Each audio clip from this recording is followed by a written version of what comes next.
Petit parfum de nostalgie à Mouirazès grâce à l'association Anima Moy, organisatrice de la projection débat Tous au Larzac. Oui, non. Ben, moi c'est Pascal Delsol, je fais partie de l'association Anima Moy. Et Marjorie Pessaire également, voilà, adhérente et qui fait partie de l'association Anima Moy. En fait, l'idée est venue d'après le film. Moi j'ai été voir le film, j'en ai parlé aux filles qui avaient eu des échos aussi et on était tout enthousiastes pour que ce film soit passé à Mouirazès. D'abord aussi parce que ce sera le cinéma à la campagne, les gens du village sont contents de pouvoir venir voir le film sur place, hein. Il n'y a pas à se déplacer, c'est génial, ça on l'a entendu. Et puis bon, le film il est magnifique, la preuve c'est qu'il a eu le César du film documentaire. Voilà, que vous dire de plus? Voilà, puisque c'était ce qui nous paraissait intéressant dans le cadre donc de nos soirées, débats, conférences qu'on peut mettre en place avec Anima Moy, que de faire donc la projection d'un film, mais surtout de pouvoir après échanger, discuter avec donc les personnes qui ont pu participer voilà, à ce combat, on va dire. La soirée s'annonce très bien. Une émotion palpable dans la salle avant même le début de la projection. Ah ouais, ça va nous rappeler des souvenirs. Et en plus pour faire voir à la génération d'après que c'était toujours pas facile.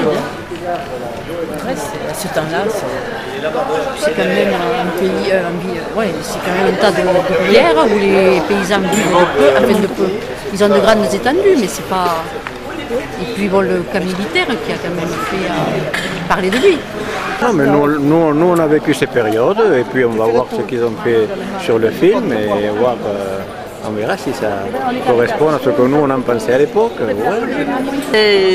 Je suis venue voir ce film de toute façon que j'avais déjà vu. Ça me rappelle quand même toutes les années que j'ai passées sur le Larzac. Mais moi je suis venue après la lutte. Hein. Je suis arrivée après la lutte, j'ai occupé une ferme qui était libérée par l'armée. Donc c'était un fortin comme on les appelle. Voilà. D'accord.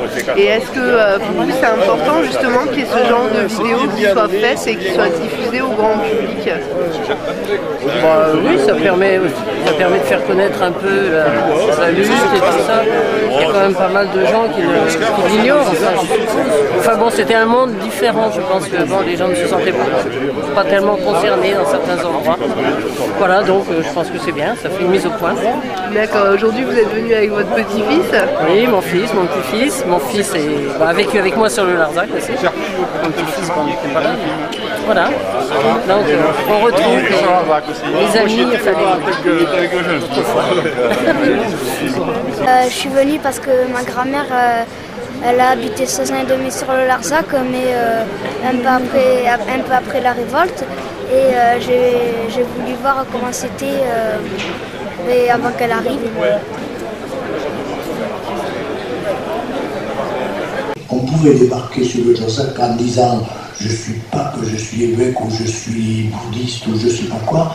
On lui demandait d'abord qu'est-ce que tu as dans le ventre, comment tu nous rejoins dans ce que tu fais, dans ce que tu vis, comment ce que tu es vient enrichir notre affaire. Mais si ça va, mais tu peux rester, il n'y a aucun problème. On était souple. Hein.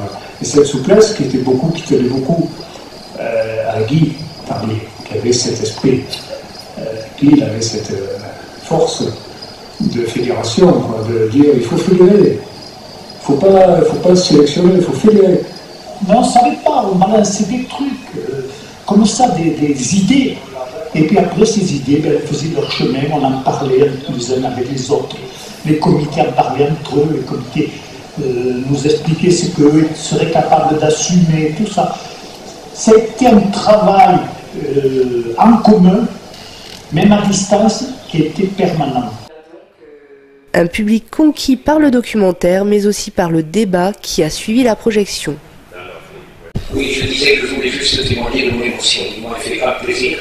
Bon, c'est vrai que tu n'as plus tout à fait la même gueule que quand tu avais 30 ans, il y a 40 ans, on a du mal à te reconnaître.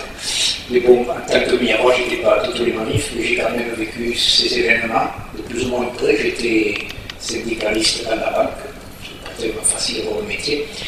Et j'étais très touché à de nombreux moments au bord des larmes. Merci. Léon Maillet, comme je dis dans le film, je suis paysan indigène puisque je suis né sur le Larzac, mes parents y étaient aussi et je me suis retrouvé embringué dans l'affaire du Larzac sans l'avoir voulu parce que moi je n'étais pas du tout militant politique. D'accord. Et donc dans le film on voit vraiment toute l'évolution et tout ce que vous avez vécu, mais comment vous avez appréhendé les images qui arrivaient comme ça en montage au final?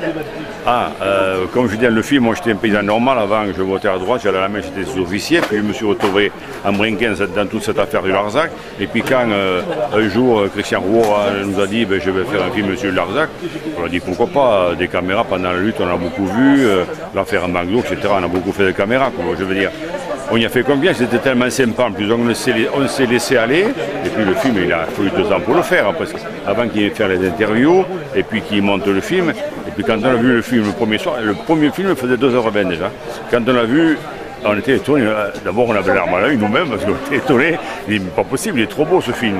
Et puis bon, ce film nous a amené après à Cannes, et puis nous a amené ici ce soir, et ce soir c'est mon 46e débat après le film, mais j'ai des copains qui en ont fait autant. Au total, sur Larzac, on dépasse largement les 100 débats, et le réalisateur lui-même aussi en a fait déjà 120, 130 débats. Donc nous traversons la France à cause de ce film, et on n'est pas malheureux. Quand on arrive dans les salles, les gens nous applaudissent à la fin du film, vous avez vu ce soir, c'est toujours pareil. Même quand on n'y est pas, les gens ont besoin d'applaudir. Moi qui ne vais jamais au cinéma, je me disais c'est une coutume d'applaudir. Et en fait, non, on m'a dit c'est pas la coutume, c'est que ce film me plaît, voilà. Une semaine avant les élections, ce documentaire sur la lutte d'une décennie face aux autorités en place sonne comme un réveil des consciences. Ce film doit avoir des répercussions parce que tout le monde nous en parle. Donc les gens le ressentent. Comme les gens disent, ce film tombe à pic, il tombe bien, tant mieux. Mais le réalisateur n'a pas fait exprès de tomber à ce moment-là. C'est le concours de la vie, on ne s'en plaint pas. Hein. C'est parce que c'est vrai, les gens disent, mais ce film... Un jour, quelqu'un nous a envoyé un mail de Paris en disant, enfin, je sors d'une salle de cinéma avec le bon au cœur. C'est vrai que c'est quelque chose d'extraordinaire. Et puis en plus, Christian Rouault, il ne sait plus à faire ce film parce que quand il a eu le César le soir, lorsqu'il a fait le remerciement, il a rajouté une phrase extraordinaire. Nous, on était tous dans la maison en train de regarder notre télé chacun chez soi. On a été étonnés parce qu'il a dit, au cours de tout le long de ce film, à la construction du film, j'ai pensé à la phrase de la poésie qui disait « Les grands de ce monde sont grands que parce que nous sommes à genoux. Or, au Larzac, j'ai rencontré des hommes et des femmes debout. » Avec un compliment pareil, du coup, on se sentit des ailes.